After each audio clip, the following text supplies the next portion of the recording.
Good evening friends, welcome to physical science PP classes.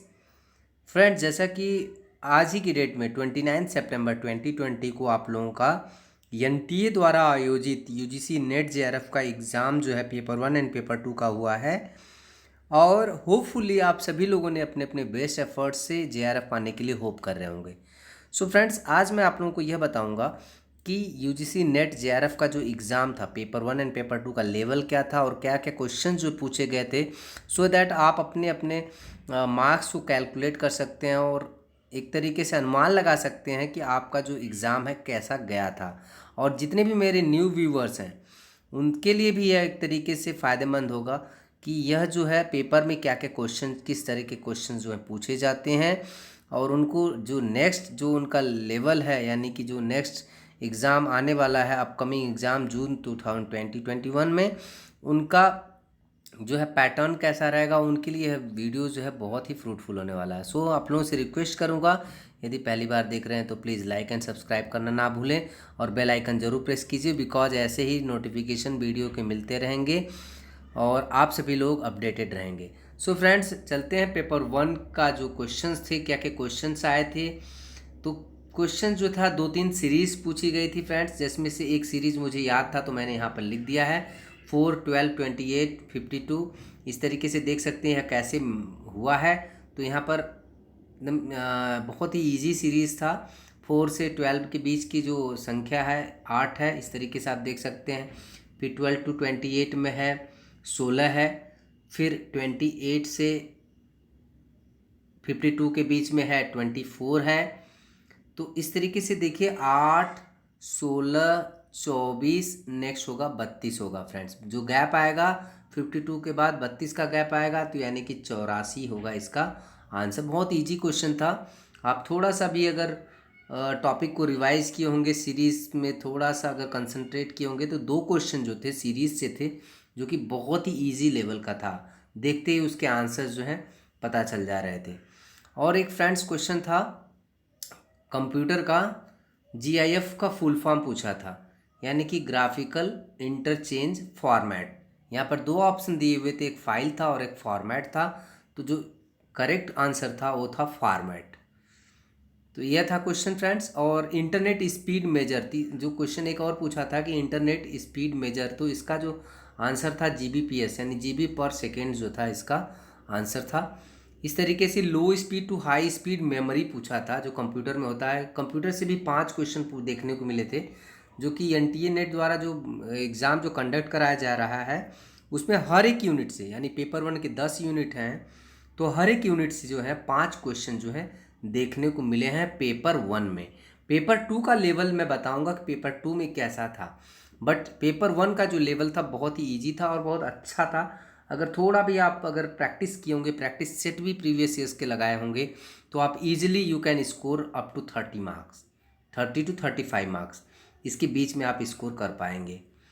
So friends, next जो था, हाँ, इसका low speed to high speed memory, इसमें जो आंसर था कैचे मेमोरी जो है सबसे लो मेमोरी माना जाता है, स्पीड लो स्पीड मेमोरी माना जाता है, कैचे था। और फिर उसके बाद होता है प्राइमरी मेमोरी, देन होता है सेकेंडरी मेमोरी। इसका जो करेक्ट आंसर था कैचे, प्राइमरी एंड सेकेंडरी।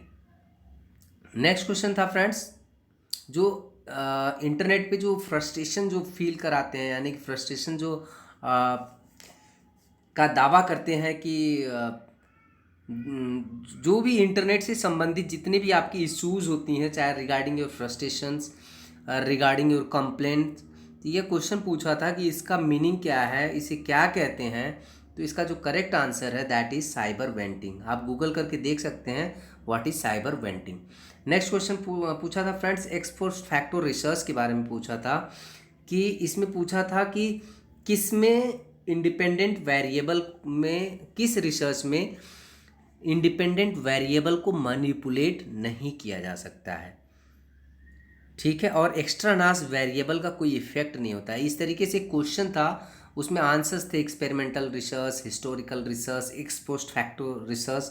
तो जो करेक्ट आंसर था x post facto research. X post facto research means होता है आफ्टर द इफेक्ट ऑफ, यानी कि जो भी घटना है, इवेंट है, वो हो चुकी होती है, उसमें इंडिपेंडेंट जो वेरिएबल होते हैं उनमें आप थोड़ा भी चेंजेस यानी मैनिपुलेशन नहीं कर पाएंगे।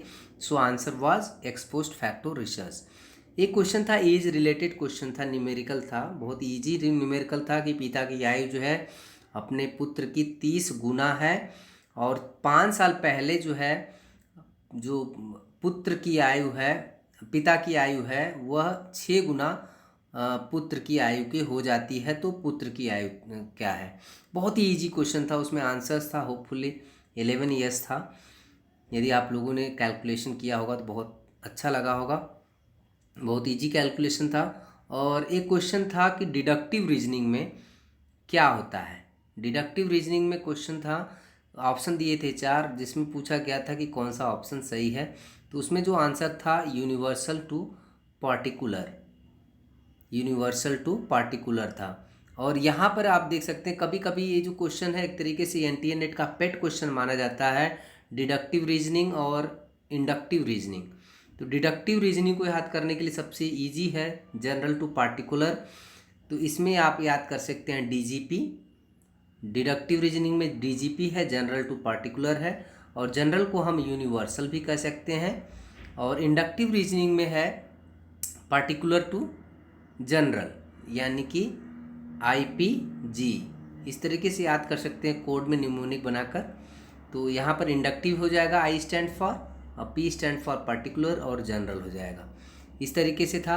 और कम्युनिकेशन के क्वेश्चन पूछे गए थे कि हॉरिजेंटल कम्युनिकेशन क्या होता है, जैसे मैचिंग के क्वेश्चन थे। वर्टिकल कम्युनिकेशन क्या होता है, सर्कुलर कम्युनिकेशन क्या होता है, और एक और क्वेश्चन था इस तरीके से।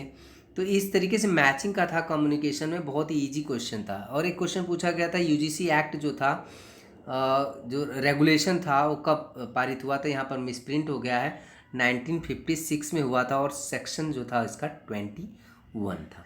बहुत इजी क्वेश्चन था। कौन कौन से सैम्पलिंग से भी क्वेश्चन पूछे गए थे, सैम्पलिंग प्रोसेस से, और टाइम स्पीड एवरेज क्वेश्चंस पूछे गए थे कि इतना प्रति घंटे की स्पीड से जा रहा है और वापस इतने स्पीड से आ रहा है और इतने टाइम लग रहे हैं, तो इसका एवरेज स्पीड। बहुत इजी क्वेश्चन था। इसके बाद डीआई जो थे 5 क्वेश्चंस थे। मैं मानता हूं कि एक क्वेश्चन जो पहला क्वेश्चन था थोड़ा सा डिफ़िकल्ट था, बाकी 4 क्वेश्चन बहुत इजी थे। बट वो भी एक तरीके से यदि आप थोड़ा सा टाइम कंज्यूम करके बनाए होंगे तो वो भी इजीली बन गया होगा। आरसी के क्वेश्चन जो थे, रीडिंग कॉम्प्रहेंशन के क्वेश्चन जो थे, रीडिंग कॉम्प्रहेंशन में ही आपके आंसर्स जो से रिफ्लेक्ट कर रहे थे। यदि आप थोड़ा भी पढ़े होंगे आरसी तो आप इजीली टिक कर दिए होंगे। इसी तरीके से आया था कि जो चाइनीज़ जो आया था आई जिंगजांग जो था, विजिटेड नालंदा यूनिवर्सिटी को विजिट किया था, वो किस सेंचुरी में आया था? तो इसका जो करेक्ट ऑप्शन है 7th सेंचुरी। इस तरीके से क्वेश्चन जो पेपर 1 के थे सर फ्रेंड्स बहुत ही ईजी थे, और थोड़ा भी आप अगर रिवीजन किए होंगे या मेहनत किए होंगे तो आप easily you can score up to 35 marks and minimum 30 marks.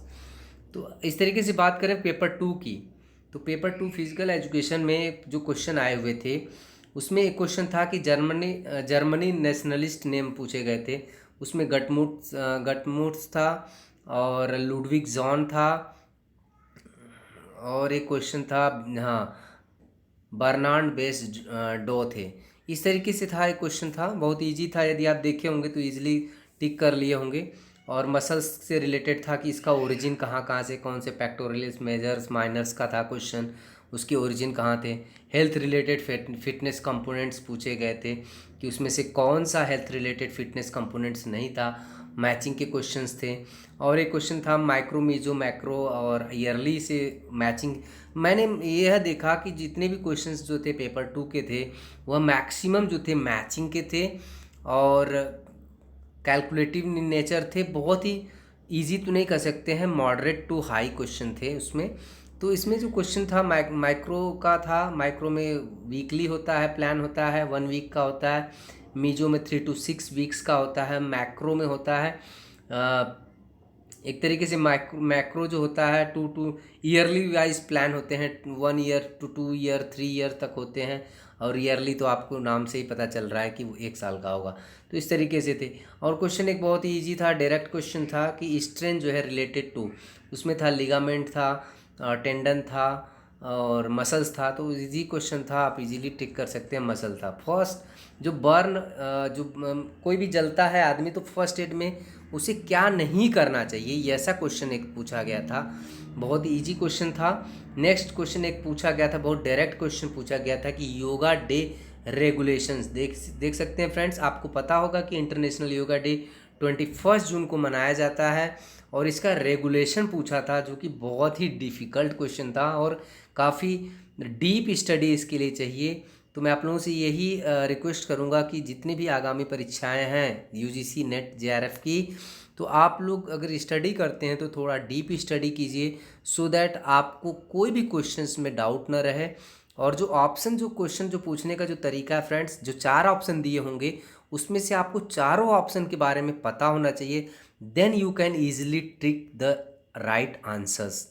तो फ्रेंड्स, आपको चारों जो आंसर यदि पता रहेंगे तभी आप जो है करेक्ट आंसर्स को चूज कर पाएंगे, अदरवाइज आप कंफ्यूजन में रहेंगे कि ये भी आंसर सही है और ये भी आंसर सही है, तो उसी 50-50 में आधा क्वेश्चन आपके गलत हो जाते हैं।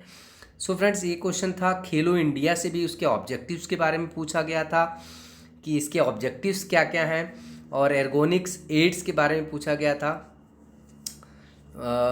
इसी तरीके से जो 10 क्वेश्चन आए थे, इसमें सबसे ज़्यादा क्वेश्चन जो थे आरसी के क्वेश्चन थे। 10 क्वेश्चन पूछे गए थे आरसी के, और 5 क्वेश्चन जो थे आरसी के जो थे वो रिसर्च बेस्ड थे, जो कि थोड़ा सा मॉडरेट लेवल का था। और इस तरीके से जो क्वेश्चन थे, टोटल क्वेश्चन थे।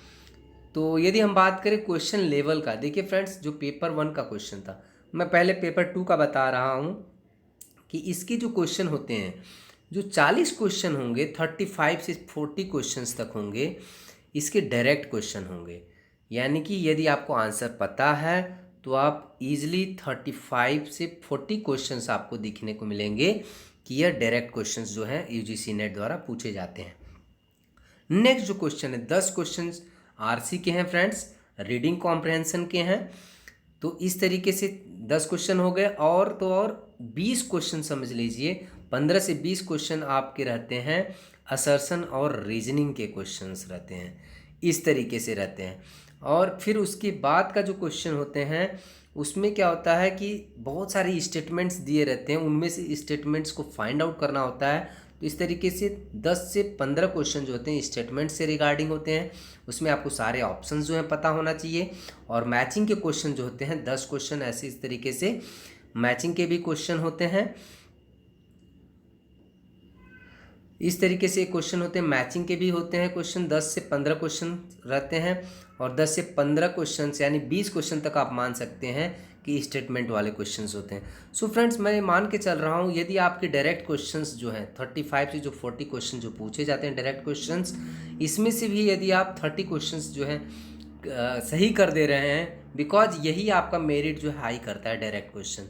यदि आप डायरेक्ट क्वेश्चन अगर ज़्यादा टिक करते हैं, ज़्यादा सही करते हैं, तो आप इजीली जो है 30 क्वेश्चंस जो हैं आप इजीली स्कोर कर सकते हैं। और असर्शन और रीजनिंग का जो क्वेश्चन होता है बहुत ही डिफ़िकल्ट माना जाता है, बिकॉज आपको उसमें यह लगेगा कि दोनों तो सही है, बट करेक्ट एक्सप्लेनेशन जो है असर्शन का रीज़न है कि नहीं, तो इस तरीके से फाइंड आउट करना थोड़ा सा डिफ़िकल्ट हो जाता है। बट यदि डायरेक्ट नहीं दिया हुआ है तो डिफ़िकल्ट लगेगा, अदरवाइज डायरेक्ट दिया हुआ है तो आपको ईजी लगेगा। तो इस तरीके से प्रैक्टिस जो है असर्शन और रीजनिंग में और डीप स्टडी बहुत ही रिक्वायर्ड है।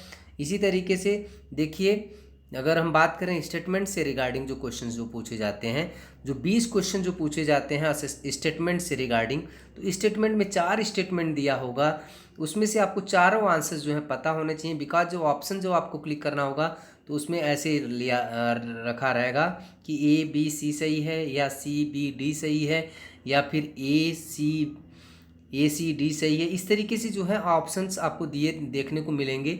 तो आपको पता होना चाहिए कि चारों ऑप्शंस में कौन सा डिडक्टिव मैनर में आपको डिडक्ट करना है कि यह जो है ऑप्शन जो है गलत है, तभी आप इजीली उस क्वेश्चन को सॉल्व कर पाएंगे।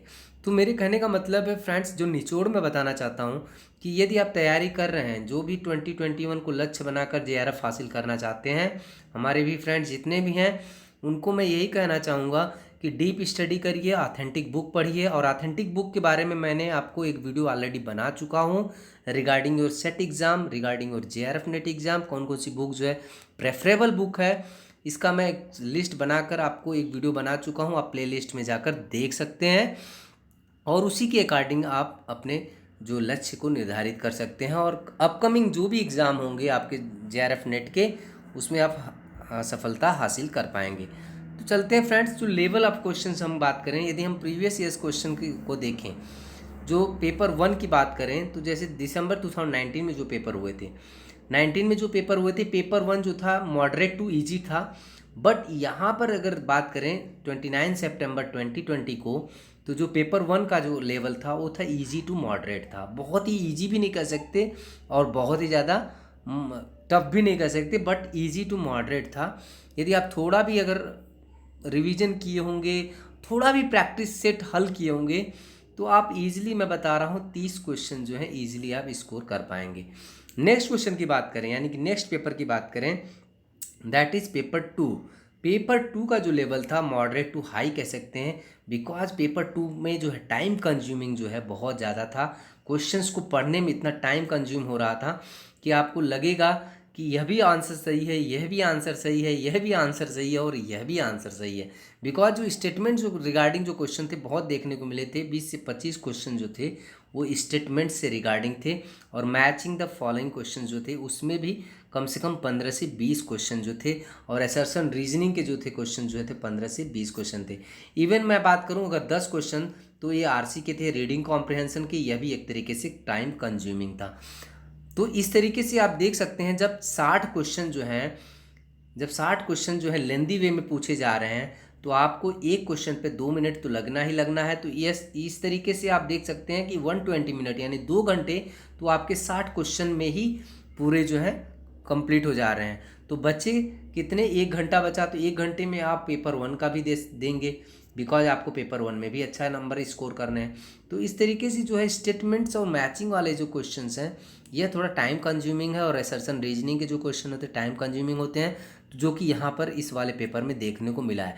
तो मैं यह मान के चल रहा हूँ कि यह जो क्वेश्चन था, यानी कि पेपर 2 का जो जितने भी क्वेश्चन थे वो मॉडरेट टू हाई लेवल के थे, बिकॉज टाइम कंज्यूमिंग था, और मॉडरेट लेवल भी कुछ क्वेश्चन थे जो डायरेक्ट क्वेश्चन जैसे पूछे गए थे, और इस तरीके से जो था क्वेश्चन लेवल था। फ्रेंड्स, जो नेक्स्ट मेरा वीडियो होगा वो कट ऑफ एनालिसिस करके बताऊंगा आप लोगों के जो स्कोर्स हैं, और इस तरीके से जो प्रीवियस ईयर्स के जो कट ऑफ हैं उसके बेस से मैं आपको कट ऑफ एनालिसिस करके आपको बताऊंगा कि 29 सितंबर 2020 को जो एग्ज़ाम हुआ था उसका कट ऑफ जो है कितना जा सकता है, एक्सपेक्टेड कट ऑफ के बारे में बताऊंगा।